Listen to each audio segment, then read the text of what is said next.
This is not audible. Original story written by me. Narration by me. Silica was texting in her room with a friend. "Hey Bobby, what's up?"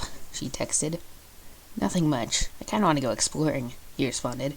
"Really? I thought you didn't like roaming around far away. You know, fear of the unknown." "Yeah, but I'm bored, and I really need an adrenaline boost, you know." "Okay, I'll see you at your house." She hopped off her bed and put her phone in her pocket. Normally her dad would be home at around this time. She put on her sneakers and went out the door and into her driveway.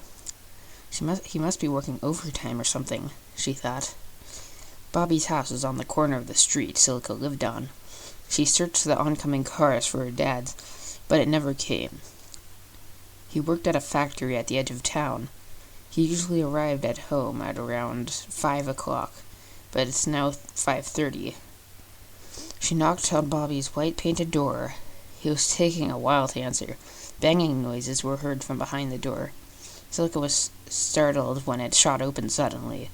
"Just a moment," Bobby said, and closed the door again. A few minutes later, Bobby was finally ready. Silica was sitting on the porch, waiting for it to see her dad's car.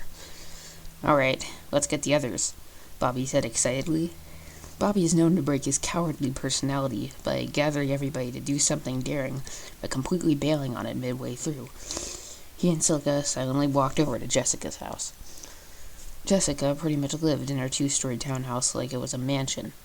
She is the tough one of the group and will randomly run face first, sometimes literally, into challenges that are faced. Bobby was about to bang on the door, but Jessica opened it first and he fell into her house. Once he got his bearings, Jessica shoved him back outside. "How?" Silica asked.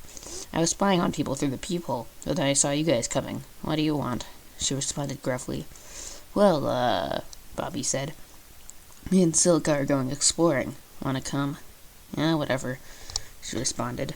Now, they just need to find Shirk. William, prefers to go by Shirk, lives in an apartment. We knocked on the door. His mom opened it. "Shirk, honey, your friends are here," she yelled. Shirk answered the door. "We're going exploring," Jessica said. "Okay then, I like adventures." He grabbed his backpack and headed out the door. Silica quickly ran over to her driveway to see if her dad arrived. No sign of him. Then she got an idea. Chapter 2. Where it went. Silica and her friends were deciding where to go. "Let's go to an enchanted forest," Shirk suggested. "Those don't exist," Jessica said dismissively. "Do we even have forests?" Bobby asked. They lived near a coastline. Silica ignored the conversation and started to worry about where her dad went. Her mom is currently on a business trip to Mexico and will not be returning for a few months. She wished her mom were here to talk to when her dad wasn't around, but she could hopefully get over it. "What do you mean cows don't exist?" Shirk yelled over Silica's thoughts. Wherever this conversation was going, Silica wanted to bring up her idea. She cleared her throat. "I have an idea to propose." Everybody stared at her blankly. "As you may have noticed, my dad has not returned from the factory today." They kept staring at her. "Literally nobody noticed that," Jessica said.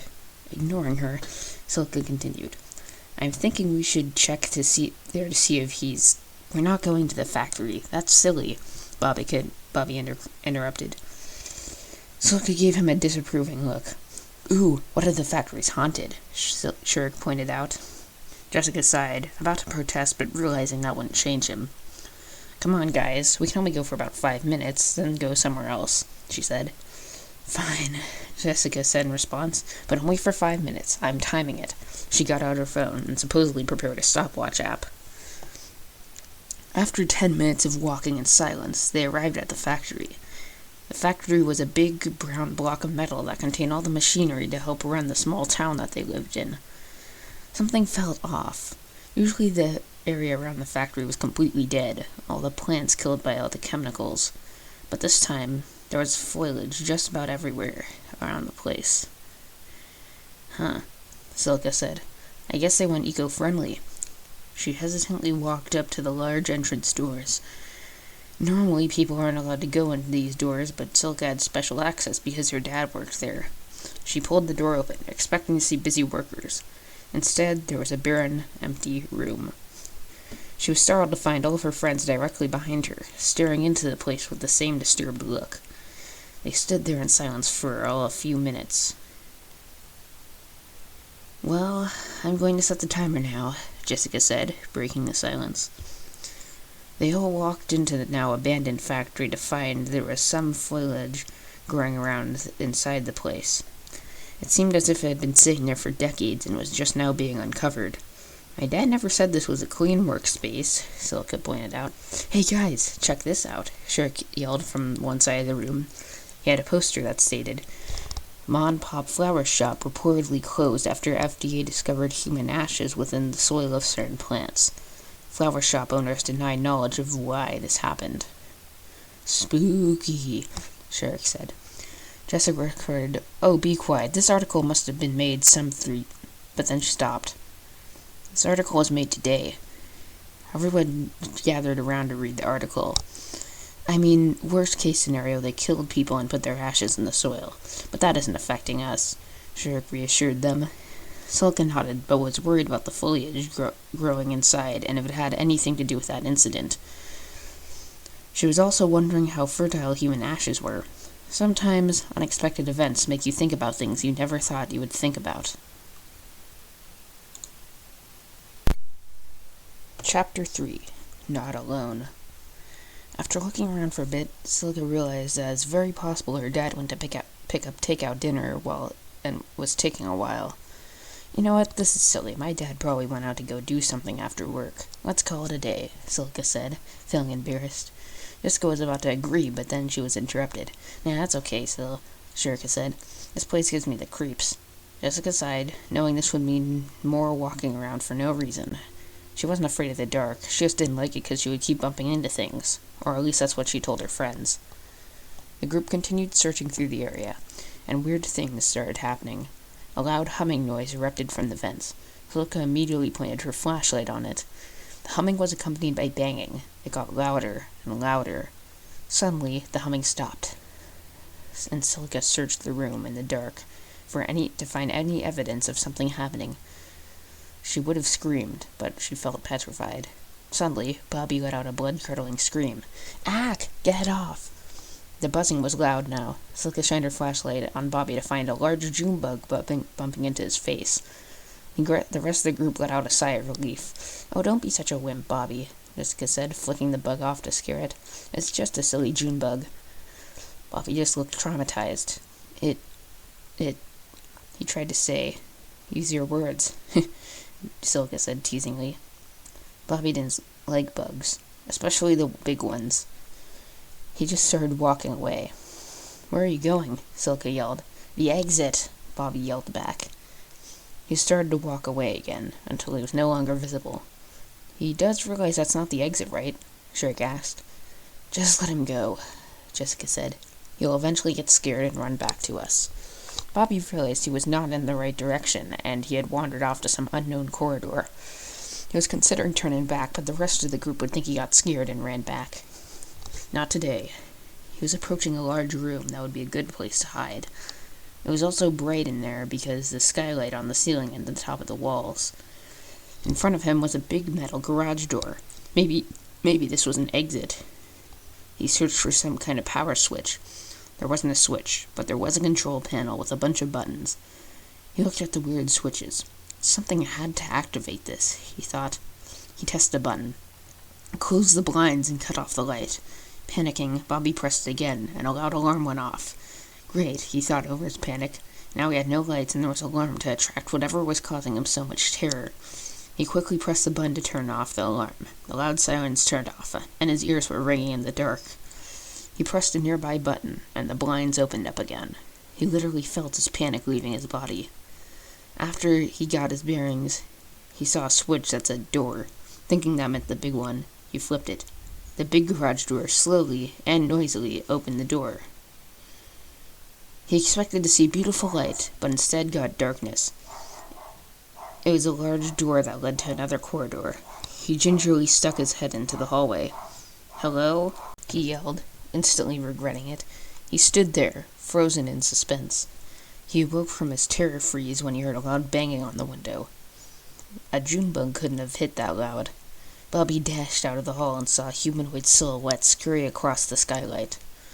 He didn't get a good look at it. He kept an eye on the roof skylight when he heard more banging on the wall windows. He darted his head in the direction he heard the banging and saw an ungodly creature staring back at him.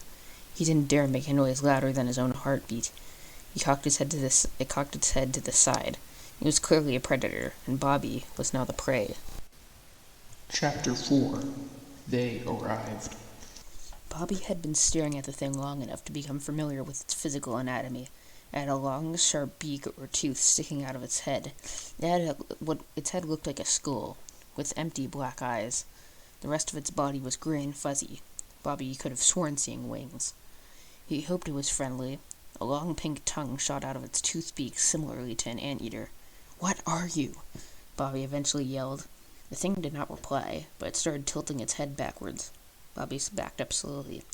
Suddenly, the thing thrust its head forward into the glass, smashing it. Bobby started running, but the creature flew downwards towards Bobby, gliding on its moth-like wings. It didn't catch him yet, but it was starting to charge at Bobby. It was fast. Bobby couldn't hold back anymore and screamed. It was too late, but the thing caught up with Bobby and pinned his arms down. He desperately kicked at the thing, but it was no use. It looked at Bobby's right arm and drove its tooth into it. Bobby screamed in agony, and he felt it sticking its tongue into his arm, sucking blood out. At this point, Silica and her friends had roamed far enough and found nothing interesting yet. But as they were heading back, they heard Bobby's screams and quickly located the corridor he last went down. "It's probably just him being a big baby again," Jessica said. "Are you sure?" Shirk asked. "It sounds like he's in a lot of agony." Probably just tripped and fell." After a while of having his arm deflated by the tooth monster, it started to feel numb, and Bobby wasn't in pain anymore. He still screamed. His voice had gotten raspy from all the screaming and begging. He finally got the strength to lift his right arm out of its grasp and punch it. He punched its tooth as hard as he could, but it didn't even chip. The tooth monster was enraged and grabbed Bobby in a chokehold. He felt its clawed hands pressing down on his windpipe. He tried punching it again. Finally, the group arrived. To their surprise, he was in danger. "What the hell is that thing?" Silica yelled, but Shirk put a hand over her mouth. She tried to protest, but her mouth was covered. "Okay, here's the plan," Jessica said. "You guys be quiet, and I'll sneak up on that thing and kill it." Silica and Shirk nodded in unison. Jessica knew what she was doing. She almost felt weird having to slowly watch her friend get tortured like this. She was just in range to grab the tooth monster and tackle it to the ground when the timer she set earlier ran off. The tooth monster let go of Bobby and floated in the air on its wings, then turned to face Jessica, who was ready for an intense brawl. Bobby lay half dead on the floor between them. The thing flew quickly towards Jessica, but she made a quick move and punched it in the face, hard. It flew in to strike multiple times, only to get punched. "The tooth," Bobby practically whispered. "Go for its tooth." The thing fake charged Jessica one last time, only to climb back on top of Bobby and jam its tooth into his neck. "Bobby!" Silica screamed. Bobby let out one last tortured scream before all the life left him. For the first time, Jessica was horrified. She just watched as her friend died right in front of her eyes. The creature lifted up from Bobby, only to be tackled by Jessica.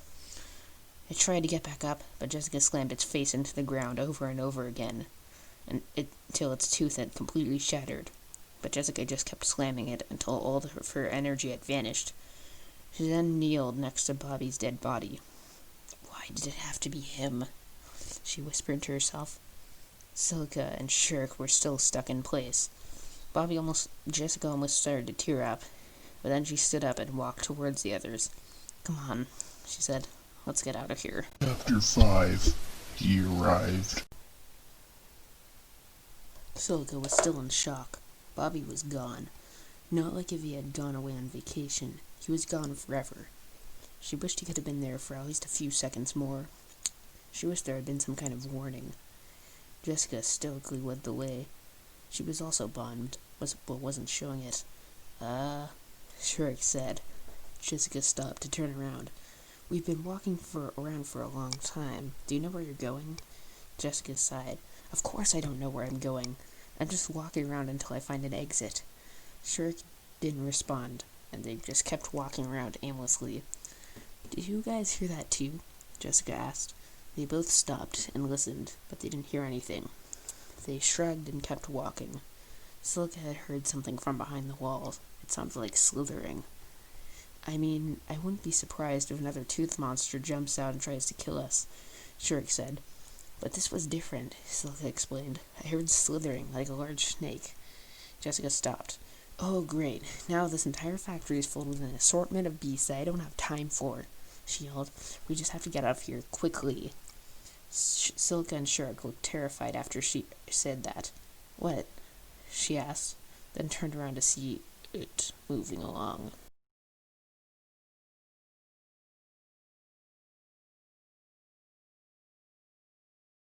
Chapter 6. A Close Encounter. A large creature slowly glided down the hallway intersection in front of them. Either the creature didn't notice the group or didn't care. What was that thing? Silica said, wheezing. After a passable amount of time, they assumed the snake creature was out of sight. The three walked up to the hallway, and the thing had slithered down. The ground wasn't concrete. It was now powdery and covered with foliage. The walls were mossy. Soil, Shirk said. Maybe the thing was the source of all this plant life outside, Silica realized. Shirk was puzzled. But how was it doing that? We just watched an extraterrestrial snake thing slither down this very hallway, and that's what you're confused about? Jessica remarked. They all just observed the soil. Shirk was about to taste it, but then realized that would be a bad idea. Was that thing in here with us the whole time? Silica thought. They all decided to go the opposite way the creature came. As they walked down the seemingly endless corridor, they found gray lumps on the ground. She didn't need to jump to conclusions. Jessica knew these were dead people. What surprised her is they came to a lump that appeared to have black eyes and what appeared to be tears coming from them. Jessica shivered, but had seen worse today. She had finally gotten a little over Bobby dying. Shirk screamed. Silica turned around to find something grabbing Shirk's t-shirt. It's just a croat rack, you dingus, Jessica said, pulling him off the hook. The group could not find an exit. The factory was a big metal labyrinth full of machinery and misery. They did, however, find Bobby's corpse. Great, we've been going in circles this whole time, Jessica said. They all looked at Bobby. I wish he were still here, Silica thought. I wish we never came here. I hear slithering, Shirk said, coming from that way. He pointed down the hall. They all hid in some conveniently placed lockers by the wall. Then, the snake creature slithered down the same hallway they just traveled down. It passed them. Whatever this thing was, Silica thought it smelled good.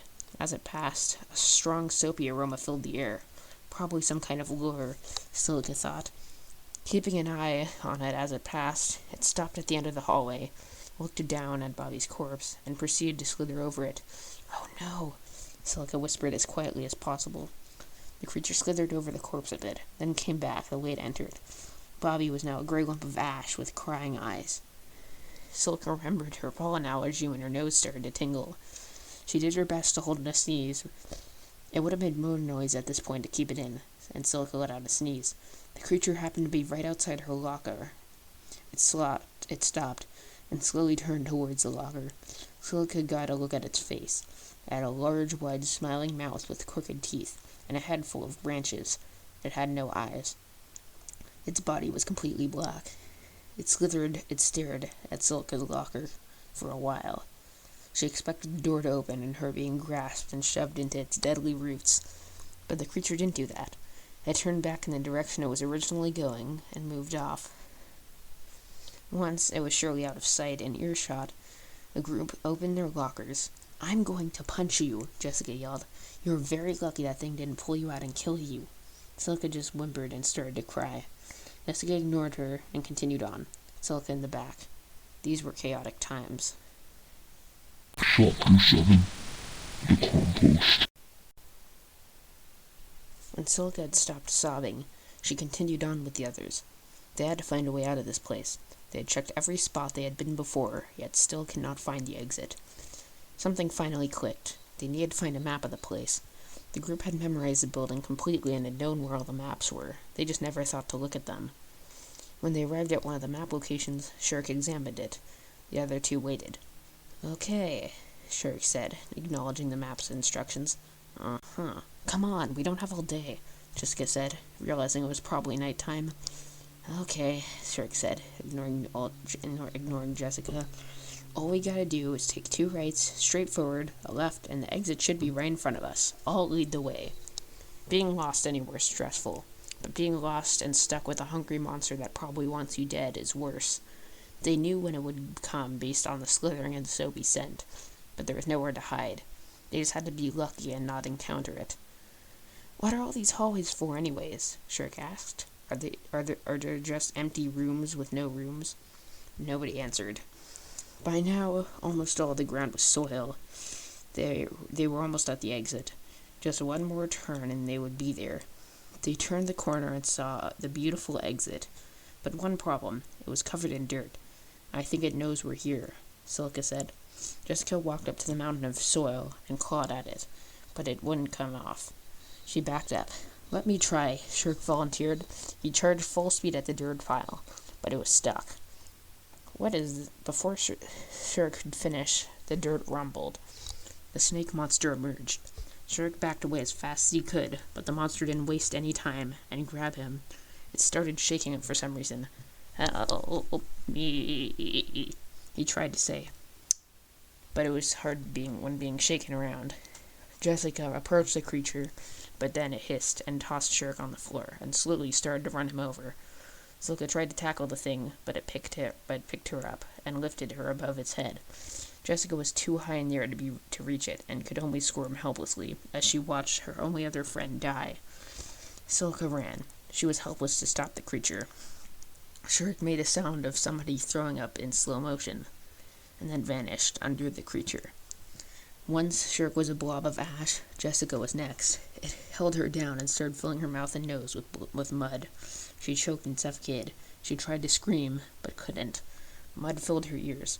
Her head was completely covered in mud. It started to block her vision. The last thing she saw was the monster smiling and turning her into compost. The monster knew where Silica was. She was running down a corridor nearby. He went down the same corridor and began to hunt. Silica had reached the dead end. She bit down on her nails. She searched desperately for a hiding place, but to no avail. The snake monster was right in front of her. It stopped at a distance and beckoned her to come closer. She stalled for a moment and tried to think a way out of this situation. She might have accepted her fate and died. Very well. A deep voice rang out, and the monster charged at her. She was not dead, yet. She opened her eyes to find herself in a field of flowers, tall grass, and those fuzzy plants you would tickle your friends with to annoy them. She looked down to find that she was wearing only a white dress and was barefoot, though she couldn't feel the grass under her feet, or anything for that matter. She felt no breeze, but the plants were swaying. She also noted faintly hearing classical music playing in the distance. Where am I? She asked herself. It hurt more to move. She could barely turn her head. When she finally turned around, she found the snake thing behind her. Her feet were planted in place, and she could not run away. What do you want from me? She yelled. The monster approached her slowly. She tried as hard as possible to run away.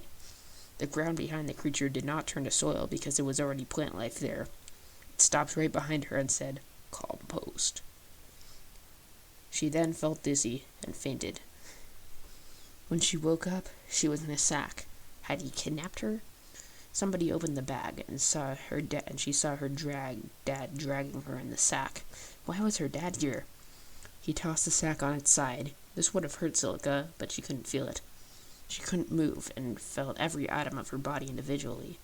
She saw out the sack a gravestone that said, Silica, 2003 to 2019. Remains found in an abandoned factory. This wasn't right. Silica managed to see inside the hole dug next to the gravestone. It was her corpse, dressed like in the flower field. Nobody knew where Silica really was, or at least that's what Silica thought. She would have been shocked if she could feel when her dad looked directly into the sack and said, "I hope you enjoy yourself." He then took a shovel and started scooping Silica out of the sack and into the hole. Silica really wished that she had put something different about what she wanted to do with her when she died in her will. As she was being scooped, she wondered what had actually happened. Why was she dressed like in the flower fields? Had she actually died there? Her dad finished scooping Silica out of her sack, and her body was no longer visible. One of the attendees noticed a strange grayness in the soil. Her dad said nothing and walked off. And so Silica sat there, protecting her body from harm. Epilogue. Joshua had been hiding in the storage room for what seemed like hours. That thing the researchers called the botaniclith had actually been true, not a myth. After seeing a coworker die dead, all he could do was hide and hope it doesn't find him. He could hear it. It was searching for him. It has unusual root tentacle things that have chemicals that can disassemble the building blocks of human structure, leaving only ash to be possessed by its previous physical form. The creature had passed, and the slithering could no longer be heard. There was still something outside, though. He could hear some creature, possibly known as the Tooth Monster, that has formed some sort of an alliance with the botaniclith, claiming victims and leaving their bodies for the botaniclith to disintegrate. They were smart, but probably not enough to open the storage door. Josh instantly bit back his thoughts when he heard an alarm and a screeching noise outside. If it got to the control panel, it was only a matter of seconds before the door creaked open. Josh ran to the back and cowered in a corner. He saw the silhouette. It saw him. It was staring from behind the wall. It started to approach him. Josh was completely covered in the black parts of his shirt. It stood there. He knew it saw him. It stared directly at him, when a banging noise was heard. The tooth monster ran outside and looked somewhere else. While it was distracted, Josh closed the door again from the inside. As the door was closing, he saw it from a side angle. He felt stupid to notice that was a person and not the tooth monster. When the door closed, he was safe, but realized he probably left that person out to die. But that was not his biggest concern. He heard commotion outside. That was probably the real tooth monster. There were screams and cries, but Josh had gotten used to that. After a while of holding out, Josh went to open the door to see if the coast was clear, but then he heard slithering and went back to his usual spot. There was something rustling in the lockers.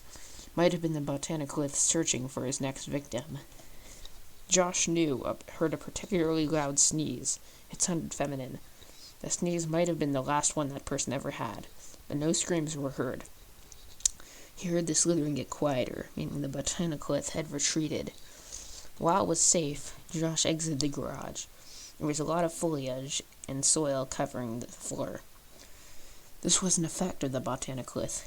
He hurried down a hallway. He was just a few turns from the exit when he heard slithering. There was no hiding spot. Josh had to run. He was too far from the storage room, but it was too late. The botaniclith happened to be right in front of him. It didn't give chase, though. It only followed when Josh ran. He stopped and looked at the thing. What could create such a hideous monster? What a pleasant surprise, it remarked. It slowly approached Josh, and Josh jerked backwards. Do not fear, it continued. I have something for you. Josh knew this thing would be certain death. You cannot outrun me. Just lay down on the floor, and you will see. Josh decided to make this go quickly. He lay down on the floor, and the botaniclith approached. This won't hurt a bit. The only thing holding him back was his family. He had a wife and a daughter. He didn't want to lose them. Whatever the botaniclith had in store had better be worth it. He was in a field of flowers. He heard classical music in the distance. He couldn't move. Josh realized that he was a flower. He tried to talk, but couldn't. He just sat there, as a flower, waiting for something to happen. The music was driving him mad. It was a piece he knew. What was it called? Suddenly, he saw something he didn't expect to see. His daughter, Silica, was standing there. She just poofed into existence. She was wearing a fancy white dress and had no shoes on. I hope she wasn't dressed like this in public, Josh thought. The wind was blowing on him as he caught a glimpse of a black figure standing next to him, the botaniclith. He tried to call out to warn Silica to turn around, but that was out of his capability. Silica did turn her head around eventually and saw it. I hope it didn't catch her, Josh thought. But he knew that was definitely the case. The botaniclith said something in its low-pitched voice, then reached a hand out. Out of its hand came pink and purple particles that made a cartoony twinkling sound. Once they hit Silica, she fell on her back. As soon as Silica hit the ground, Josh was in the real world again. Where Silica fell, it was now a dug grave. You are the only living person to witness this, the voice boomed from behind him. This was the least painful way I could do this, it said, handing him a sack of dirt. This is your daughter. Bury her. Josh was confused. He took the sack of soil silica.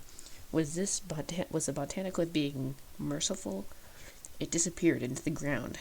He opened the sack of silica. He didn't know what to say to her, if she could hear. He just looked into the bag and said, I hope you enjoy yourself. Then got a shovel a funeral attendee handed him and buried his daughter. He noted she was in the same outfit as in the flower field area. White dress, no shoes. Her hair was even styled in the same curly way, as if she had died inside the hole. He stopped asking himself questions and kept burying until the hole was completely filled.